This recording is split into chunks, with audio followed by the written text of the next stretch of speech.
Молитва ми света, владики нашему, Господи Исусе Христе Боже наш, помилуй нас. Всеки момент епископите и духовниците ще се отправят от Светия олтар към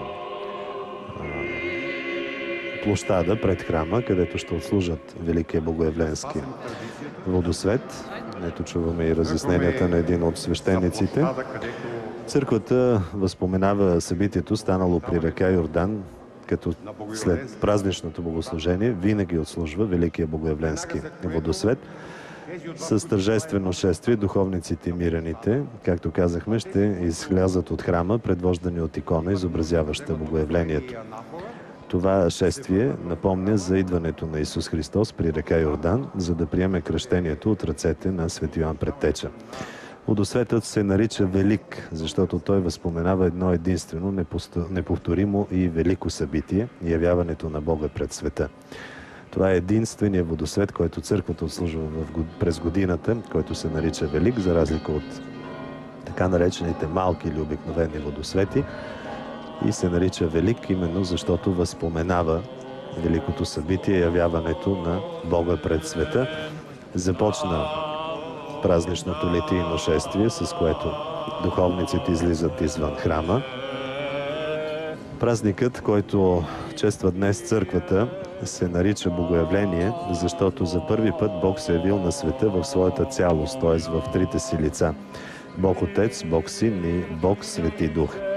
И това става по време на очистителното потапяне на Сина Божий във водите на река Йордан, известно като Кръщение Господне. Евангелистите разказват, че когато Исус, Синът Божий, излиза от водите на река Йордан, небесата се отворили и Дух Свети във вид на гълъб слязал над него и се чул гласът на Бог Отец. Този е моят Син възлюблен, в когото е моето благоволение. Така при река Йордан се проявила троичността на Бога. Във водите се кръстил Бог Син, върху му слязал Бог Свети Дух, а събралите се край реката чули гласът на Бог Отец. Затова празникът се прославя от християните като Богоявление, т.е. пълното явяване на Бога пред света, на Пресветата Троица.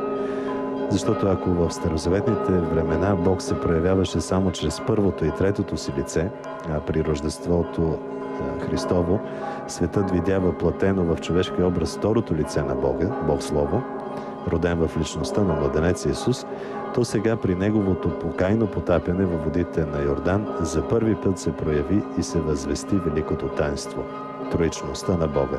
Тоест, че Бог има три лица, свързани в неделимо единство или, както го възпява църквата, Троица единосъщна и неразделна.